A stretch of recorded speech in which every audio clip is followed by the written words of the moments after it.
لله نحمده ونستعينه ونستغفره ونؤمن به ونتوكل عليه ونعوذ بالله من شرور أنفسنا ومن سيئات أعمالنا من يهده الله فلا مضل له ومن يضلله فلا هادي له ونشهد أن لا إله إلا الله وحده لا شريك له ونشهد أن محمدا عبده ورسوله أما بعد فأعوذ بالله من الشيطان الرجيم بسم الله الرحمن الرحيم الذي خلق الموت والحياة ليبلوكم أيكم أحسن عملا صدق الله مولانا العظيم رب اشرح لي صدري ويسر لي أمري واحلل عقدة من لساني يفقهوا قولي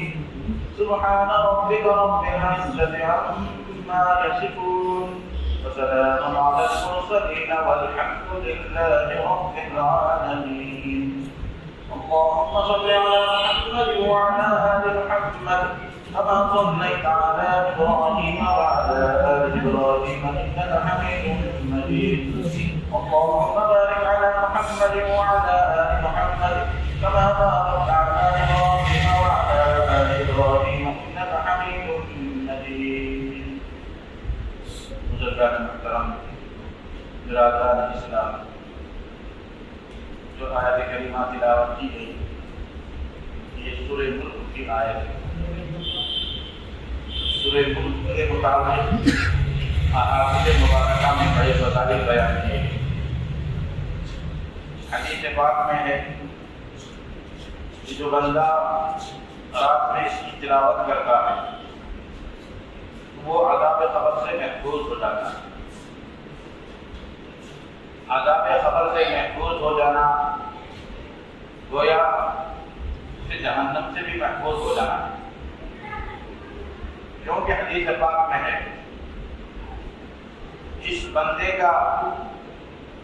حشر قبر میں اچھا رہا معاملات قبر میں اچھے رہے سوال جواب میں وہ کامیاب ہو گیا قبر کی زندگی اس کی آرام سے رہی تو پھر اسے آنے والی باقی زندگی باقی معاملات اس کے اچھے رہیں گے بہتر رہیں گے اگر خدا نہ خواستہ قبر کے معاملے میں وہ فیل ہو گیا تو آگے اس کے لیے مشکلات ہی مشکلات ہیں تو اللہ کے حبیب پاک صلی اللہ علیہ وسلم نے فرمایا کہ جو بندہ رات میں سورہ ملک کی تلاوت کرتا ہے اللہ تبارک و تعالیٰ اسے عذاب قبر سے محفوظ فرماتے ہیں اور ایک حدیث میں ہے کہ سورہ ملک اللہ کے دربار میں پڑھنے والے کے لیے سفارش کری اور یہ ایک روایت میں ہے کہ ایک صحابی کہیں پڑاؤ ڈالے دیکھا کہ سورہ ملک کی تلاوت کی آواز آ رہی ہے ادھر ادھر دیکھا تو کوئی آدمی نہیں اللہ کے حبیب پاک صلی اللہ علیہ وسلم کی خدمت میں اس واقعے کو پیش کیا تو آپ نے فرمایا کہ وہ میرے صحابی ان کی قبر ہے وہاں وہ قبر میں سورہ ملک کی تلاوت کر رہے تو سورہ ملک کے بڑے فضائل ہیں ہمیں چاہیے کہ ہم رات میں اس کی تلاوت کرنے والے ہیں عشاء کے بعد پڑھ لے مغرب کے بعد پڑھ لے اور حدیث میں ہے کہ حضور پاک صلی اللہ علیہ وسلم سورہ ملک اور سورہ سجدہ کے بغیر نہیں سوتے تو یاد کرنا بھی آسان ہے بندہ دو آیتیں تین آیتیں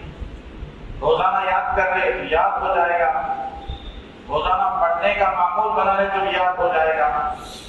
اور سورہ ملک کو بار بار سنتا رہے تو بھی یاد ہو جائے گا تو اس طرح ہم اپنی زندگی میں سورہ ملک کا اہتمام کریں گے تو عذاب قبر سے ہم بچ جائیں گے محفوظ ہو جائیں گے کیونکہ عذاب قبر کے جو حالات ہیں بڑے بھیانک حالات ہیں اور حدیث پاک میں ہے کہ قبر میں جو عذاب ہوتا ہے انسان اور جنات کے علاوہ سارے مخلوقات محسوس کرتے ہیں اگر قبر میں عذاب جو ہوتا ہے اس کا منظر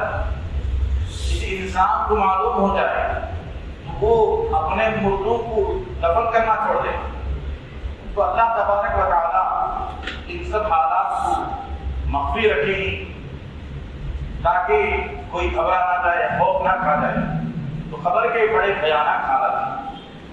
اس سے بچنے کے لیے سورہ ملک کا اہتمام بھی ہو اور ہمارے اعمال بھی ایسے ہو کہ ہمیں خبر میں عذاب نہ ہو۔ تو بہرحال جو آیت کریمہ میں نے تلاوت کی اس میں اللہ تبارک و تعالیٰ فرماتے ہیں الذی خلق الموت والحیاۃ لیبلوکم، اللہ تبارک و تعالیٰ نے موت کو اور حیات کو پیدا کیا۔ یہاں پر پہلے موت کا ذکر ہے، بعد میں حیات کا ذکر ہے۔ انسان کی جو زندگی ہوتی ہے وہ پہلے زندگی ملتی ہے انسان، بعد میں موت آتی ہے۔ یہاں تذکرہ پہلے موت کا ہو رہا ہے، بعد میں زندگی کا ہو رہا ہے۔ تو علماء فرماتے ہیں مؤمن کی اصل جو زندگی ہے وہ موت کے بعد شروع ہوتی ہے۔ تو اللہ تبارک و تعالیٰ یہاں پر اصل زندگی کا ذکر فرما رہے ہیں کہ اللہ نے موت کو بنایا، موت کو پیدا کیا اور زندگی کو، لیبلوکم ایکم احسن عملا۔ اللہ تبارک و تعالیٰ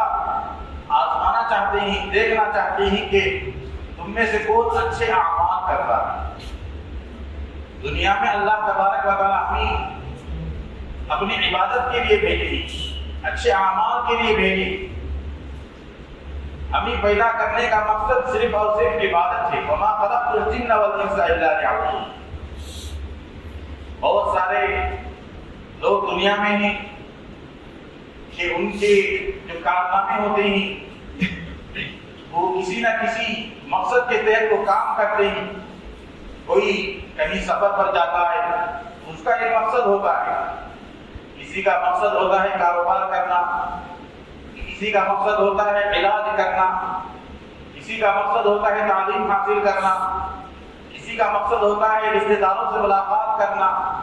کسی کا مقصد ہوتا ہے مال و دولت حاصل کرنا۔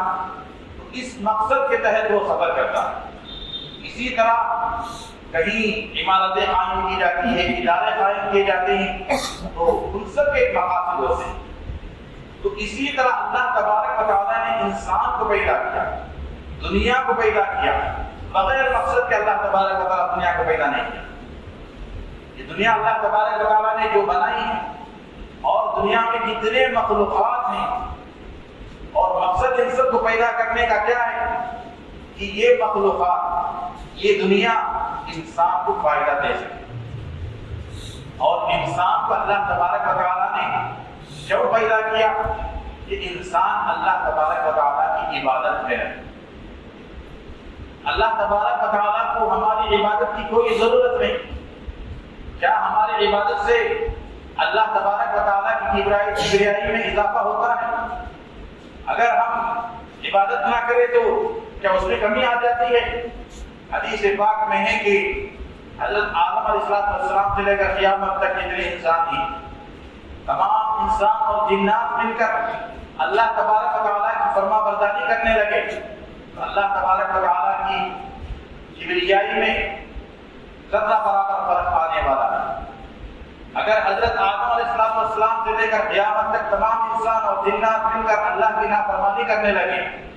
تو اللہ تبارک و تعالیٰ کی کبریائی میں کوئی کمی آنے والی ہے۔ اللہ تبارک و تعالیٰ کو ہماری عبادت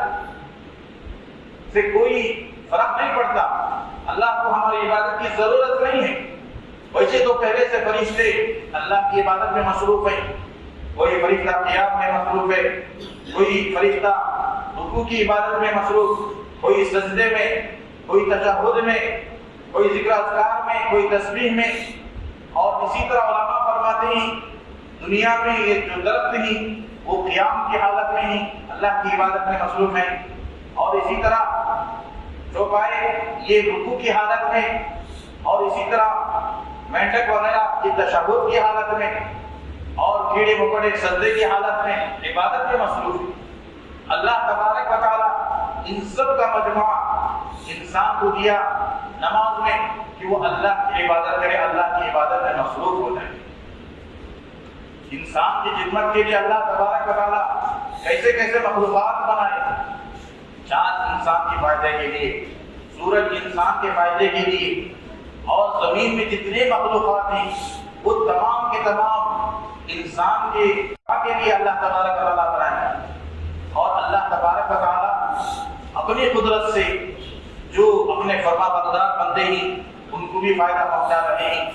جو نافرمان ہیں ان کو بھی فائدہ پہنچا رہے ہیں۔ سورج جس کی گرمی اور روشنی سے مسلمان بھی فائدہ اٹھا رہے ہیں، غیر بھی فائدہ اٹھا رہے ہیں۔ اللہ تبارک و تعالیٰ قادر مطلق سے سورج کو یہ حکم دے دیتے کہ میرے فرما برداروں کے گھروں میں روشنی عطا کر اور ان کو گرمی پہنچا، میرے نافرمانوں کو محروم کر دے۔ اللہ تبارک و تعالیٰ اس طرح کرنے پر قادر ہے، لیکن اللہ تبارک و تعالیٰ اس طرح نہیں ہے۔ اس کے فوائد کو عام رکھا، فاسق و فاجر بھی فائدہ اٹھا رہا ہے، متحب و پرہیزگار بھی فائدہ اٹھا رہا ہے، اور اللہ تبارک و تعالیٰ اسی طرح تمام انسانوں کو رزق پہنچا رہے ہیں، گنہگار کو بھی پہنچا رہے ہیں، فرمانبردار کو بھی پہنچا رہے ہیں۔ حضرت ابراہیم علیہ السلام کا معمول تھا کہ وہ بغیر مہمان کے کھانا نہیں کھاتے تھے، ان کی عادت تھی۔ ایک مرتبہ کھانا تیار ہوا، مہمان کی تلاش میں نکلے، ایک آدمی ملا، اسے گھر پر لائے اور کھانا پیش کیا اور کہا کہ اللہ کا نام لے کر کھانا شروع کر۔ اس نے کہا کہ میں بتوں کا پجاری ہوں، میں چند لقموں کے لیے میں اپنے بتوں کی بے وفائی نہیں کر سکتا۔ آج ہم مسلمان ہیں، چند لقموں کے لیے بے وفائی کر دیتے ہیں، اللہ سے بے وفائی کر دیتے ہیں، نمازوں کو چھوڑ دیتے ہیں، اپنا ایمان کو بیچ دیتے ہیں۔ لیکن وہ مشرک تھا، کہہ رہا ہے کہ میں چند لقموں کے لیے میں اپنے بتوں کے ساتھ بے وفائی نہیں کر سکتا۔ حضرت ابراہیم علیہ السلام نے کہا تجھ سے میرا تعلق کوئی نہیں، تجھے میں جانتا بھی نہیں، میں تجھے کھانا کھلا رہا ہوں تو اللہ کے لیے کھلا رہا ہوں، اللہ کا نام لیتا ہے تو کھانا کھا۔ تو وہ بندہ کھانا چھوڑ کر چلا گیا۔ حضرت ابراہیم علیہ السلام کی خدمت میں حضرت جبرائیل علیہ السلام آئے، اللہ کا پیغام پہنچایا کہ جس بندے کو آپ نے بغیر اکرام کیے بھیج دیے اس کی عمر کتنی ہوگی؟ حضرت ابراہیم علیہ السلام نے کہا کہ یا اللہ اس کی عمر تقریباً 80 سال ہوگی۔ تو اللہ نے کہا کہ میں اپنے بندے کو 80 سال تک اپنی عبادت کے بغیر میں تجھے رزق پہنچا رہا ہوں، تم میرے ایک بندے کو ایک وقت اس طرح کھانا نہیں کھلا سکتے۔ تو اللہ تبارک و تعالیٰ اپنے نافرمانوں کو بھی کھلا رہے ہیں، اپنے فرما برداروں کو بھی کھلا رہے ہیں۔ تو اللہ تبارک و تعالیٰ کا بڑا احسان ہے انسانوں پر۔ اللہ تبارک و تعالیٰ تمام مخلوقات کو اپنی عبادت کے لیے پیدا کروایا، تمام مخلوقات کو انسان کی خدمت کے لیے پیدا کیا، اور انسان کو اللہ تبارک و تعالیٰ اپنی عبادت کے لیے پیدا کیا۔ تو آج ہم ذرا سوچیں اور کریں، کیا ہم اپنی زندگی اللہ کی عبادت میں گزار رہے ہیں؟ ہمارا وقت عبادتوں میں صرف ہو رہا ہے، ہماری اکثر زندگی بغیر عبادت کی گزر رہی ہے۔ آپ ذرا حساب لگائیں کہ بچپن سے لے کر جوانی تک 14-15 سال کی عمر ویسے ہی کھیل کود میں گزر جاتی ہے، اس کے بعد جوانی کا زمانہ وہ بھی کھیل کود میں گزر جاتا ہے، اس کے بعد بڑھاپا اور چند دن کی عبادتیں، چند سال کی عبادتیں، اور اسی زندگی میں روزانہ 8 گھنٹے کی نیند، اسے اگر حساب لگایا جائے کئی سال سونے میں ہمارے گزر جاتے ہیں، تو ہماری عبادت کہاں ادا ہوتی؟ ہم عبادت سے مصروف ہیں، اور ہم سمجھتے ہی 1-2 نماز پڑھ کر کہ ہم نے اللہ تبارک و تعالیٰ کے حقوق ادا کر دی، ہم نے عبادتیں کر دی۔ ہم لوگ اکثر عبادتوں سے محروم ہیں۔ ہمیں چاہیے کہ ہم اللہ تبارک و تعالیٰ کی پیدا کرنے کی مقصد کو ہم جانیں، سوچیں، توجہ کریں، غور کریں، اور اپنے آپ کو عبادت میں لائیں، کیونکہ اللہ تبارک و تعالیٰ اس دنیا کو جو قائم رکھے ہیں وہ اللہ کے بندوں کی عبادت پر قائم رکھے ہیں، اللہ کے ذکر اذکار پر قائم رکھے ہیں، اللہ کی یاد پر قائم رکھے ہیں۔ حضرت مولانا مفتی محمد شفیع صاحب رحمۃ اللہ علیہ مثال دے کر فرماتے ہیں، دنیا میں کہیں جلسہ ہوتا ہے، کوئی تقریب ہوتی ہے، تو وہاں پر شامیانہ لگایا جاتا ہے۔ جب وہ تقریب ختم ہو جاتی ہے، جلسہ ختم ہو جاتا ہے، اب وہ شامیانہ کا کوئی مقصد نہیں ہوتا، وہ بیکار ہو جاتا ہے۔ اس شامیانہ کو نکال دیا جاتا ہے، اٹھا دیا جاتا ہے۔ تو بالکل اسی طرح اللہ تبارک و تعالیٰ اپنے بندوں کو عبادت کے لیے دنیا میں رکھا۔ جب یہ بندے عبادت سے دور ہو جائیں گے، عبادت کے متعلق غفلت برتنے لگیں گے، تو جس طرح اس شامیانہ کو اٹھا لیا گیا، اس دنیا کو بھی اٹھا لیا جائے گا۔ یہ دنیا جو ہے یہ فانی ہے، فنا ہونے والی ہے، اور ہماری اصل جو زندگی ہے وہ آخرت کی زندگی ہے۔ والآخرۃ خیر وابقیٰ، آخرت کی جو زندگی ہے وہ بہتر بھی ہے اور باقی رہنے والی بھی ہے۔ بہرحال میرے محترم بزرگوں اور دوستوں، ہمیں چاہیے کہ ہم اپنے آپ کو عبادت میں لگانے کی کوشش کریں، اور اللہ تبارک و تعالیٰ کو سب سے زیادہ پسندیدہ عبادت نوجوان کی عبادت ہوتی ہے، اور نوجوان کی توبہ ہوتی ہے۔ ہم اللہ تبارک و تعالیٰ سے عبادت کے ذریعے سے اپنا تعلق قائم رکھیں، توبہ استغفار کے ذریعے سے بھی ہم اپنا تعلق قائم رکھیں، کیونکہ موت کا کوئی بھروسہ نہیں، اچانک موت آ جاتی ہے، اور ہم اللہ تبارک و تعالیٰ کے دربار میں کس حال میں کھڑے ہوں گے۔ اگر خدا نخواستہ ہم نے گناہ کرتے کرتے ہماری موت آ گئی، اسی حال میں ہمیں اٹھایا جائے گا، ہمیں شرمندگی محسوس ہوگی۔ اکبر بلا آبادی رحمۃ اللہ علیہ اپنا جو بیٹا تھا، ان کی تعلیم کی فراغت کے بعد ایک بہت بڑا جلسہ منعقد کیا، رشتہ داروں کو بلایا، بڑے بڑے آدمیوں کو بلایا، اور اس جلسے میں بڑی باتیں ہوئی، شعر شاعری ہوئی، اور اپنے بیٹے کے لیے ایک تحفہ پیش کیا۔ وہ تحفہ کیا تھا؟ جو بچپن میں بچہ گیند سے کھیلتا ہے، جسے یہاں عموماً طور پر بال کہا جاتا ہے، وہ گیند تمام لوگوں کے سامنے اپنے بچے کو تحفے میں دیا۔ بیٹا کہنے لگا، ابا جان یہ کیا حرکت ہے، تم اس طرح گیند دے کر، کھیلنے کی چیز دے کر میری توہین کر رہے ہو۔ حضرت اکبر الہ آبادی رحمۃ اللہ علیہ نے کہا، بیٹا جو میں گیند دے رہا ہوں، یہ گیند جب میں تمہیں بچپن میں دیا کرتا تھا، خوش ہو جاتے تھے، اسے سنبھال کر رکھتے تھے، کسی کے حوالے نہیں کرتے تھے، کسی کو ہاتھ چھونے نہیں دیتے تھے، اور اس کی بڑی حفاظت کرتے تھے، اس کا بڑا خیال کرتے تھے۔ آج تو تمہیں یہ دیکھ کر خوش ہونا چاہیے، تم ناراض ہو رہے ہو۔ تو بیٹے نے کہا، ابا جان وہ بچپنا ہے، اب تو میں بڑا ہو گیا، اب میں یہ لوگا تو میرے لیے شرمندگی ہوگی، توہین ہوگی۔ تو حضرت اکبر الہ آبادی رحمۃ اللہ علیہ نے بیٹے کو سمجھایا کہ بیٹا وہ چیز جسے تو پسند کر کیا کرتا تھا، جسے تو سنبھال کر رکھا کرتا تھا، جس کی تیری خواہش تھی، وہ بچپن میں تجھے بہت زیادہ پسند تھی، آج وہ دے رہا ہوں تو تجھے شرمندگی ہو رہی ہے۔ میں اس سے تجھے سبق دینا چاہتا ہوں، قیامت کا دن ہوگا، آج تو اپنی جوانی میں جو گناہ مزے لے کر رہا ہے، جس کی طرف تو جا رہا ہے، جس کی طرف تیری رجحان ہے، تیری رغبت ہے، اس کی طرف نہ جا۔ کل قیامت کے دن اللہ تبارک و تعالیٰ یہ گناہ، یہ لذتیں، یہ رغبتیں تیرے سامنے کر دیں گے، تجھے شرمندگی ہوگی۔ میں تجھے سبق دینا چاہتا ہوں، اس طرح آج اس گیم سے تجھے شرمندگی ہوئی، کل تیرے گناہوں سے تجھے شرمندگی ہوگی۔ اپنی زندگی کو سنبھال کر کے چلنا۔ بہرحال میرے محترم بزرگوں اور دوستوں، اللہ تبارک و تعالیٰ ہمیں دنیا کے اندر کھیل کودنے کے لیے نہیں بھیجے ہی، دنیا کے اندر دل لگانے کے لیے نہیں بھیجے ہی، دنیا کے اندر اللہ تبارک و تعالیٰ آزمائش کے لیے بھیجے ہی، تاکہ اللہ تبارک و تعالیٰ دیکھے کہ ان آزمائشوں میں میرا بندہ میری طرف کس قدر آ رہا ہے، کس قدر دور ہو رہا ہے۔ اللہ تبارک و تعالیٰ سے دعا ہے کہ اللہ تبارک و تعالیٰ ہمیں اپنی آزمائشوں میں، امتحانوں میں ہمیں کامیاب نصیب فرمائے، اپنا وفا بردار بندہ بنائے۔ آمین۔ الحمد للہ رب العالمین۔